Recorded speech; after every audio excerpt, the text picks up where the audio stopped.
Okay, hello everyone, what is up? I said we would do a Halloween video, a big one, kind of big. I wanted to do a video on Halloween themed movies. Not necessarily horror, Halloween themed. Anything that ranges from like your average kid's Coraline film to Nightmare Before Christmas, if you count out Halloween or Christmas, whatever you do. All the way up to like Exorcist, like, you know, your hard R-rateds to your classics to your new ones. I just wanted to give Halloween films that people don't talk about as often. People I feel don't talk about the ones I'm about to discuss as often. I feel like in this video I basically picked films that were rotten rated on Rotten Tomatoes or IMDb. Didn't get much praise, don't get much discussion, I don't hear anyone talking about, or they were straight to Blu-ray, or a limited release, or they didn't make much money, so you didn't see them. That's what I tried to focus on. So, I have 9 movies that I have on Blu-ray and 4K next to me that I'm going to discuss these that I feel need more discussion. And I'm going to talk about 4 recent movies, and then I'm going to have like 1 or 2 extras that I don't have on Blu-ray. I'm saying it's 13 because I have the main 13, and then I have some bonus ones that you definitely should check out. Actually I have 9 here, 3 new ones, and then 1 that I don't have on Blu-ray yet, but I want to get, that I've wanted for a while. So, let's go. So, the first film I want to recommend for Halloween season is Halloween Night. I'm recording this on, what day is it on my computer? It says the 27th, October 27th.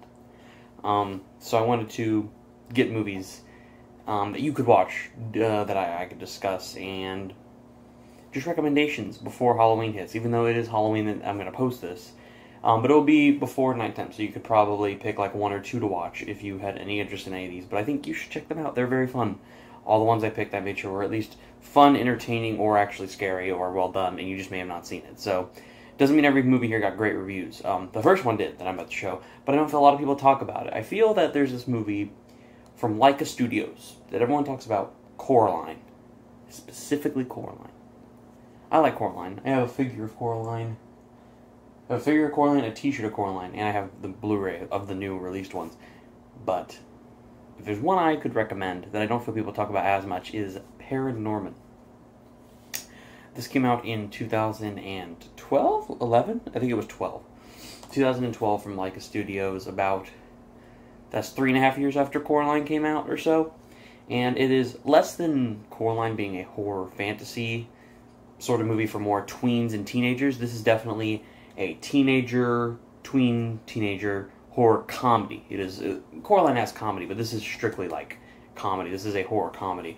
It pays homage to 80s and 70s old zombie horror flicks, goth horror from back then, but it more so makes fun of them, but at the same time having a heartfelt message about those movies. So the movie's about a kid named Norman, not ParaNorman, who has the capability of seeing and speaking to the dead, like people who are ghosts around his town from way back in the day. He can see them and talk to them. There's a lot of funny humor I didn't get as a kid. I like the movie as a kid because it's a good kids movie, but you get way more of the inappropriate jokes because there's a lot when you're an adult.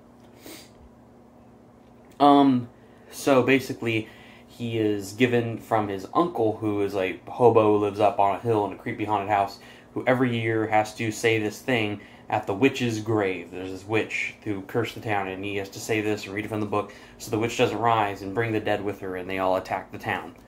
So, that guy dies, the uncle. Not a spoiler, it's like in the trailers as well if you went back to the release for this movie. And Norman is now the one who is in charge of doing it. That's why he's holding the book on the cover. These are all the side characters. You got his friend in the movie, the chubby fat kid. I always forget his name. Either way, he's a great character. Then you got Casey Affleck's character. You got the bully, played by Christopher Mintz-Fosse from, Superbad. He plays McLovin. Then you got Anna Kendrick as the sister to Norman, who has a crush on this guy, the more muscular brother to the dumb kid. Hilarious movie. Everyone should check it out. Has just as good of reviews as Coraline, but never as much as discussed. I feel like Coraline has become a cult classic. This, I hear, is like people talk about it sometimes, but I don't feel anyone heavily praises it. I like it a little bit more than Coraline, just personally. But yes, please check this one out. It is on Netflix, but I have the great Leica Blu-ray. So that was number 1. Number 2, a film that came out in 2015. horribly reviewed, I would say, pretty much. It is directed by Christopher Landon, who is the director of another movie I have in here. And he also did Happy Death Day 1 and 2 and Paranormal Activity, the marked ones, which is probably one of the most fun Paranormal Activity movies. Yeah, this film has like a 30% on Rotten Tomatoes. I have no clue why, but Scout's Guide to the Zombie Apocalypse. Very fun movie. It's about a bunch of scout troop people, kids, they're teenagers. And one of them, the main character played by Ty Sheridan, is sort of just the basic guy. You got Louis Miller's character, who is like the dickhead one. And then you got the chubbier fat kid, who I always remember the name is Augie. I know his character. He's probably like the best character in the movie. He gets all the funniest moments. Basically, they're three scouts who are just trying to have their final scout night so Augie can earn his Scout Eagle badge, which means he accomplished everything it takes to be like a real scout leader. Same night, these two are trying to go to a party, and they're going to bail on Augie in the middle of the night to go to the party and then show back up. And at the same time all this is happening, zombies have randomly just showed up in a very funny intro that sets it all up, which is probably the best scene in the movie is the fucking stupid-ass intro with Blake Anderson from Workaholics. And basically, they go around, and they meet this cocktail waitress girl right here, and it's this giant hour and 30-minute dumb horror comedy with zombie kills and stuff. It's not great. I will admit that there are some character flaws. I actually think that Logan Miller's character is extremely annoying. He can have funny moments, but he is just fucking kind of a dick. Its story is, like, predictable, uneven. Shit happens where the visuals are pretty weird. There's just a random scene where fucking Logan Miller wants to see zombies with big tits, and he just wants to grab her titties. It's random, but as an actual film, there's some really funny moments. Some cool kills. I think you should watch it, though. There's a great scene where they're singing with a zombie, and they're singing Hit Me Baby One More Time with a zombie. I don't know why that scene's iconic. And the opening scene. And it's short. And if you just love dumb zombie kills, there's fucking zombie cats. I don't know if you can really see it right there. But a zombie cat on Augie's back. And this shit's crazy. It was advertised as like it was going to be like the funniest big movie that year. I remember they played like a clip from it at Comic-Con a year before the movie came out. Didn't do well in theaters. Didn't do good in reviews. Did bad on Blu-ray sales. So it's kind of a failed movie that no one talks about. And I like Scout's Guide to the Zombie Apocalypse. So do check it out. It actually isn't that bad. I would recommend this one for Halloween. I would watch it tonight. I don't know if my friends want to. We're going to watch movies together on Halloween night. So I don't know if I can convince them to watch it Halloween night, but they probably won't want to. I think I've already seen it with a few of them anyway. Next up, another animated film that was talked about a lot when I was a kid because it premiered on Cartoon Network a lot. It used to play on there every Halloween time. I don't see it on there now because I don't go on Cartoon Network on cable anymore. I have HBO Max, so I have all the shit I want. And if I wanted this movie, I could get it on Blu-ray for $4.99 every year because it goes on sale that cheap every year. And that is Monster House. It's a great film, animated film, that I feel like only like kids of like the 2000s know. That they saw it on Cartoon Network or they saw it once because someone had it on DVD and they watched it. I feel like that's how everyone experienced Monster House. Really good film. It's about a kid named DJ and this house across the street. It seems like haunted and creepy. Stuff will go in their yard and no one will go retrieve it because they know that that house is bad. And it turns out the house has a soul of its own. That house can move, it can growl, it can eat you. This house right here. It's also the house is a woman. I don't want to give a lot away with this film because I do feel like, even as a kid's film, if you don't know what happens in it, there's some good twists. It's another one like ParaNorman where the humor's kind of innuendo or raunchy. It's a little bit more dark than your average kid's film, I guess because it is a horror comedy kid's film more than it is strictly just a kid's film. This is not like...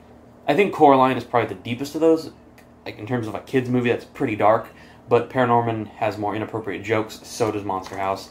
I mean... When did this come out? The animation's not great looking. I'm not a big fan of the Robert Zemeckis animation, you know, like Monster House and Polar Express type of look. I always find that shit to look creepy. I like those movies, but damn, they look creepy. Like, they kind of do here. Look how creepy these character models are. Something about them's all fucking deformed and weird. I don't know. I don't know. They always look weird to me. It's 90 minutes. It came out what year? Usually they say the year. Is it 2000? Is that 2006? Might have been 2006, which is a fair guess, if not. But, yeah, old 2000s, not super old, but 2000s horror comedy for kids. It goes on Cartoon Network. It used to every year. I don't know if it still does, but it's great. Check out Monster House. Adults don't watch this one. If you're like a little bit older, check out Monster House. This shit's great. I love that movie. I watched it with my nephew, and he loved it. So if I can get my nephew into it, you should get anyone else into it. Okay, this is a sequel film that failed at the box office, got pretty good reviews, it was talked about. I know some people who loved it that I personally know. But I just don't feel anyone watches it. I feel like everyone watches the classic, which is one of my favorite movies of all time, if not my favorite. But I feel we should be talking about the sequel.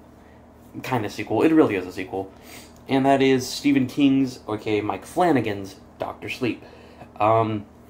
Saw the movie in theaters at like a week early screening, and that theatrical cut is a great movie. It's like an 8.5 out of 10. Director's cut, even a better improvement. It's 30 minutes longer. Doesn't feel much longer. It just feels like a more evenly paced, more explained and detailed film. I fucking love this movie. It's so good. I love the book too. It's about Danny Torrance, the kid from The Shining. You know, the son, the Red Rum kid. You know, that guy. The finger. Just to make it more clear to people, Ewan McGregor plays him grown up. He's kind of an alcoholic like his father. He's trying to get out of it. He has trauma from the experiences he had as a kid at the Overlook Hotel. And eventually there's this woman named Rose the Hat who wants to take the power out of him. They're like these soul-sucking vampire demon-type characters. And they need to feed on people's like soul and their power. The Shining. They need to feed on the power of The Shining. And so Ewan McGregor teams up with this like young girl, and they kind of like hunt them down to stop them and figure out more to their characters as we go along and explore themselves, like who they are on the inside. I think it does a great job at explaining what The Shining is, because in The Shining it's kind of vague. That's what Stanley Kubrick's film is. This is way more in depth on what that power is.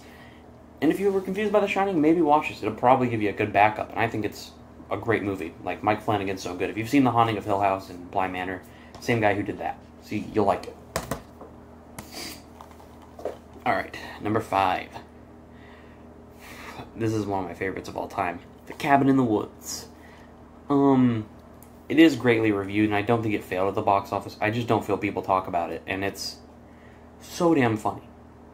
It's a movie about teenagers going to a cabin in the woods. The title is literally funny itself. It's meta itself. It's literally The Cabin in the Woods. It's not like it's intentionally like a horror film. It is horror, but it is a comedy. It is written by Joss Whedon, the guy who did Avengers, who some say ruined Justice League. I mean, yeah, I suppose he did, but he wrote an amazing movie here, even though he did some fucked up shit in the future. Directed by Drew Goddard, who I love Drew Goddard. He helped write Cloverfield, and he also directed Bad Times at the El Royale.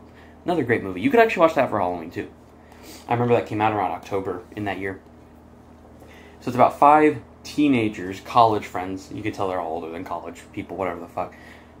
Chris Hemsworth's in it, so that should give you a hint. He's one of them. They go to this cabin in the woods to explore, have a week out, but the secret twist is there's an underground facility that controls all the monsters you see in horror movies. Zombies, vampires, Pinhead, Nightmare on Elm Street, Left 4 Dead, shit like that. And they have every monster ever you could think of from horror movies underground, and they basically kill teenagers to impress the ones below, like the people from hell, which is really the audience. It's the people like, you want to be entertained, so we have to kill 5 teenagers a year and want us to be the goofball, like the stoner character, the slutty character, the virgin you don't kill because she always has to live, or she can die, theoretically, it just depends. You got the jock, and then you got the smart guy. And that's every movie. Horror movie ever, and that's like the joke of with the movie, is that they make fun of that being meta, but it also has great twist, great dialogue, great comedy, and pretty creepy and violent. If you love violence, this third act is fucking insane. You should see it.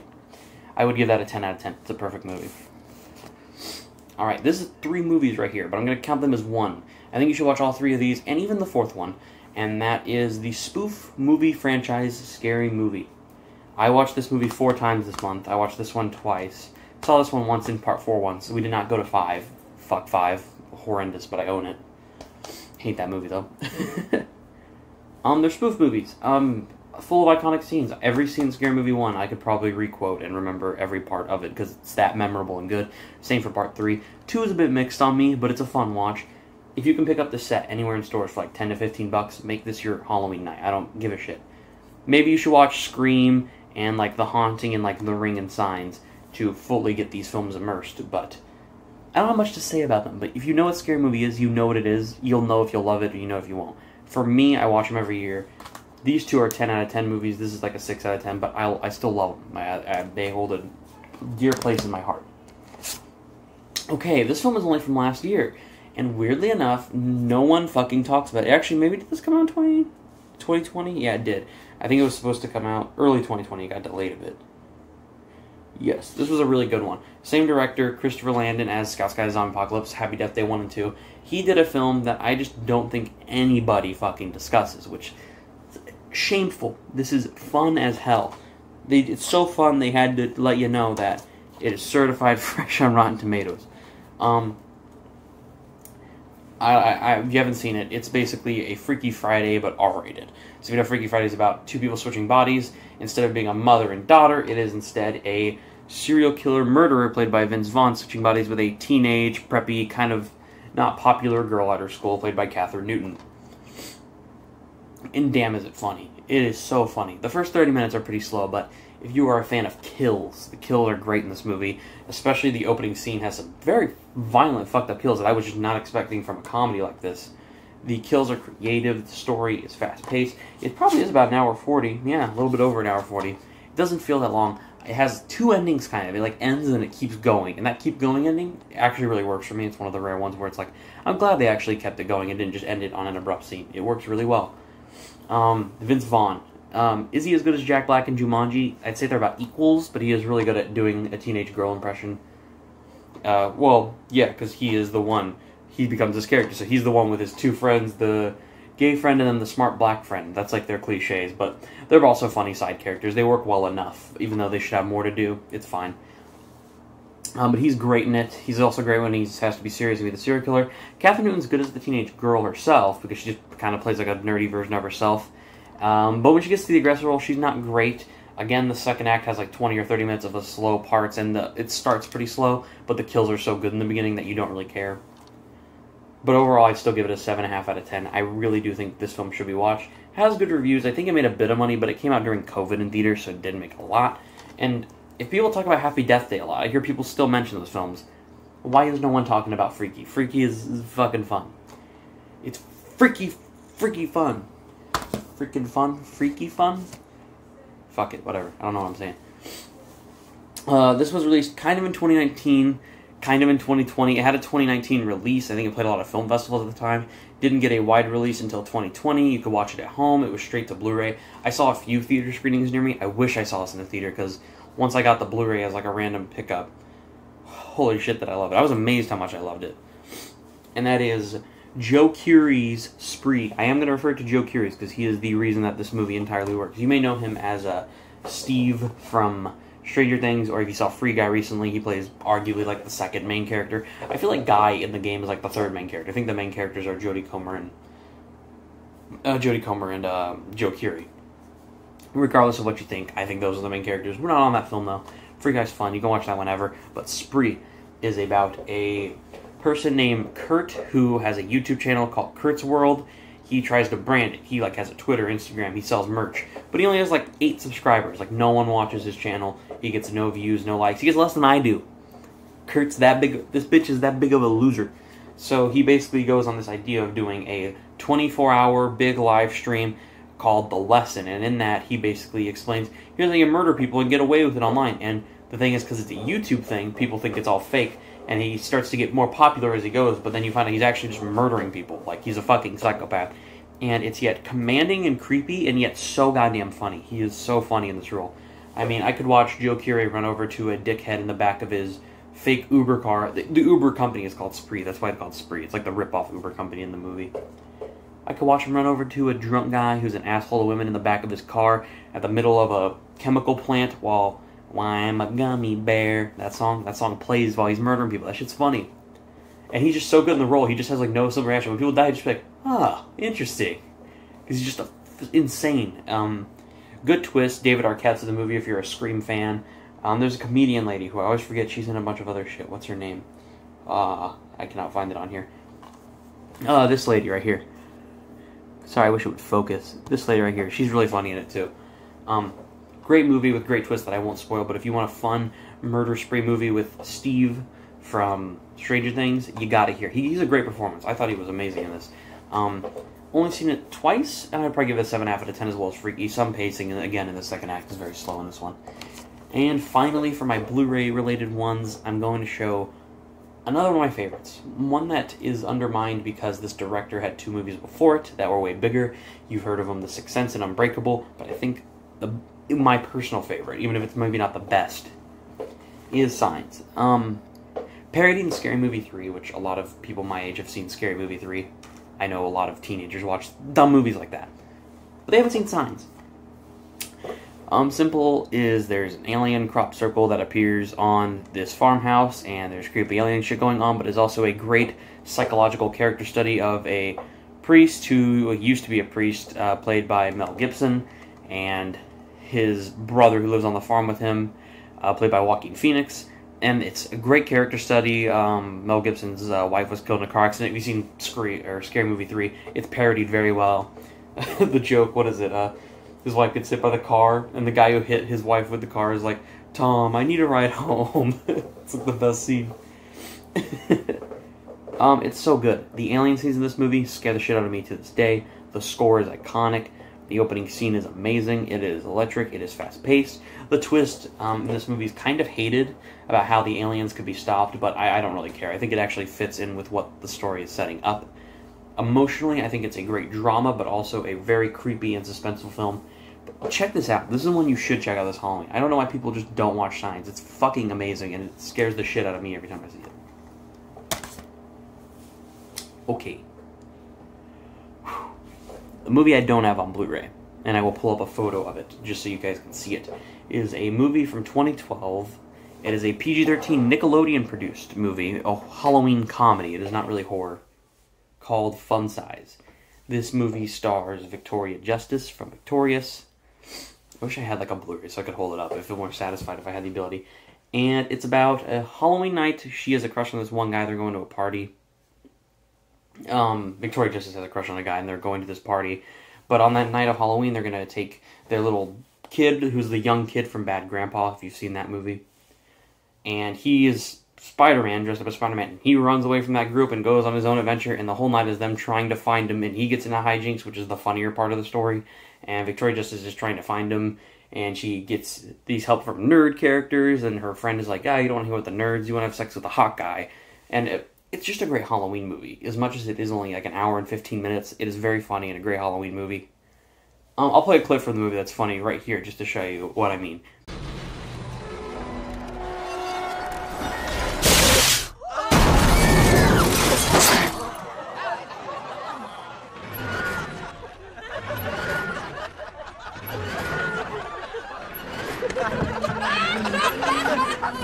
Roosevelt, I'm so sorry. I'll tell your mom, so it's all my fault. I made you do it. No, you didn't make me do anything. I wanted to. Oh, really? You wanted to spend your Halloween driving all over town in a rolling kick me sign? You wanted to get violated by a giant pirate bird? You losers have ruined our social life. Darker, what the fuck? Oh, why'd it get darker? Alright, now I want to discuss 3 new releases from this year that you could check out in this Halloween. I made sure that these were all at home. So first of all, I want to recommend the new 2021, not a remake, kind of a reboot setup if they wanted to do more with the character. I don't think they will. I think it's just this movie. And that is the 2021 Candyman, starring, why did I lose his name? Yahya Abdul-Mateen II and Teyonah Parris, as well as it is directed by Nia DaCosta, who will be directing Captain Marvel 2, which will also be starring Teyonah Parris, who is Monica Rambeau from WandaVision. This film is just as good as the original. I have the original on Blu-ray. I should probably just go grab that really quick. Candyman. Yeah, Candyman. Candyman. Candyman. Candyman. I'm not really looking in a mirror. Is you filming yourself counting as a mirror? If you looked in a camera, would you get killed by... What? No. I didn't hear anything. Love the original. It's a great movie about racism and gentrification.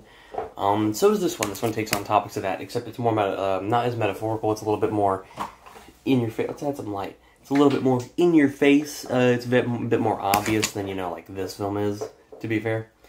That one's more subtle. This one is definitely more like, they literally directly address gentrification and racism and slavery and abuse and police brutality. directly in this new one. It's very well done. It is emotional at times. It is very quick. I do think the worst part of it is the last 20 minutes. Some violent and really cool shit. The very, very ending is awesome, but it does feel like we're thrown into that. Kind of reminds me of a recent movie I saw that I'm having to do a review of. And it's not Dune, it's Last Night in Soho. I do got to review that shit. We'll get there. Hopefully I upload that before this. Yeah, again, I'm recording this on the 27th, so I'd hope I get, you know, Last Night in Soho review by then. Because, you know, seeing that shit, you know, today.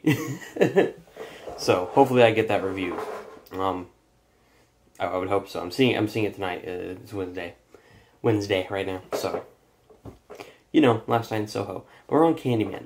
If Candyman's not in theaters anymore, but it is at home to rent for $20 on any of your Voodoos, your Movies Anywhere, your Fandango now. Well, I guess Fandango now is part of Voodoo. So on Voodoo or Movies Anywhere or Amazon Prime, you can rent the new Candyman. But if you're going to go while you're doing it, you should watch this one before. But I do recommend the new Candyman. It is a great movie. One of my favorites this year. So yeah, pretty cool. Very stylistic, beautifully shot, very unique.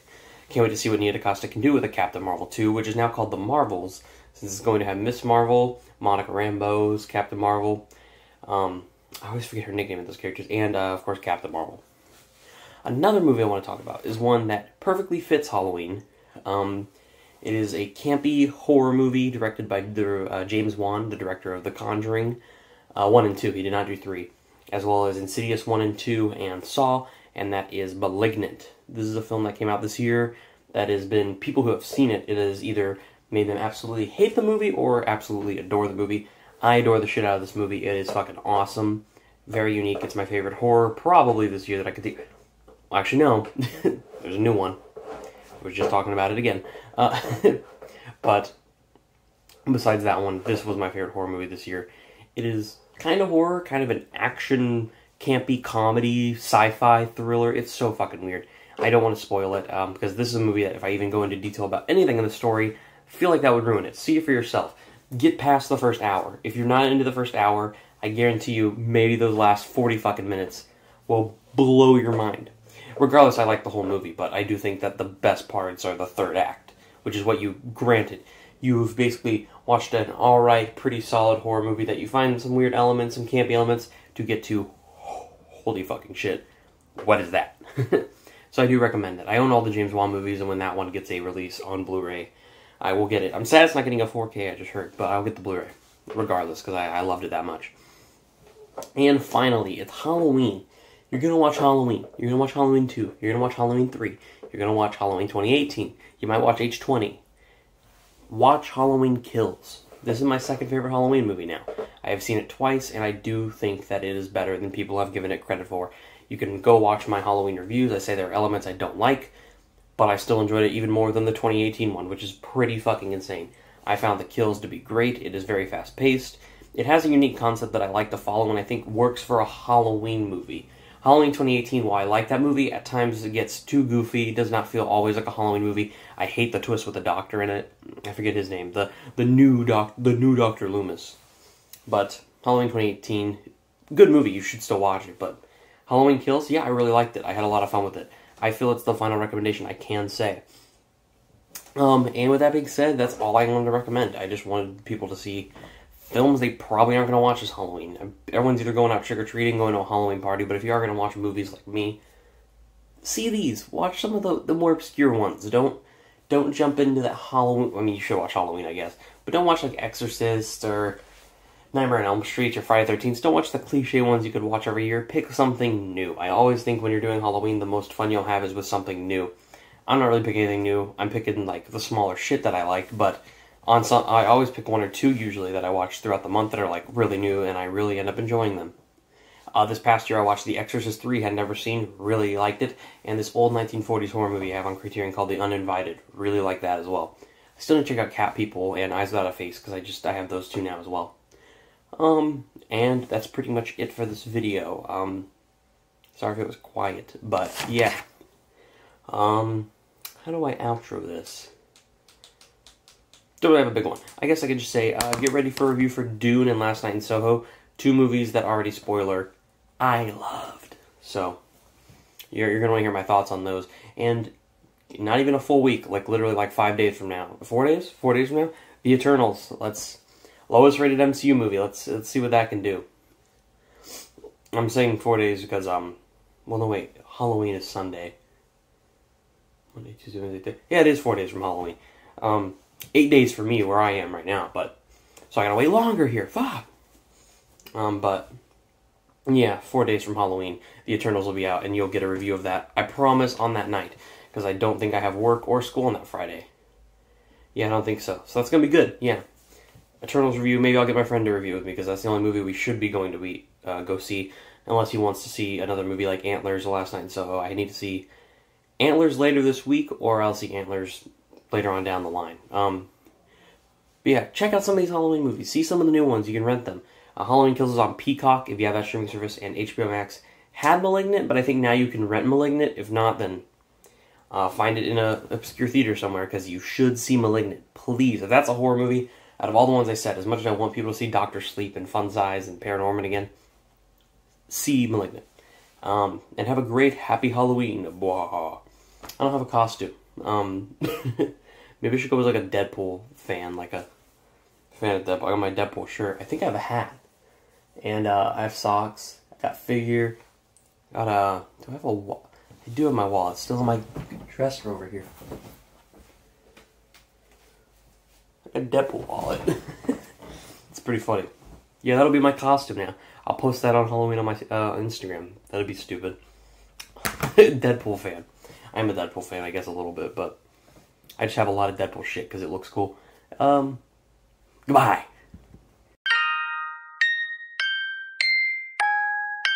Yo. What's up?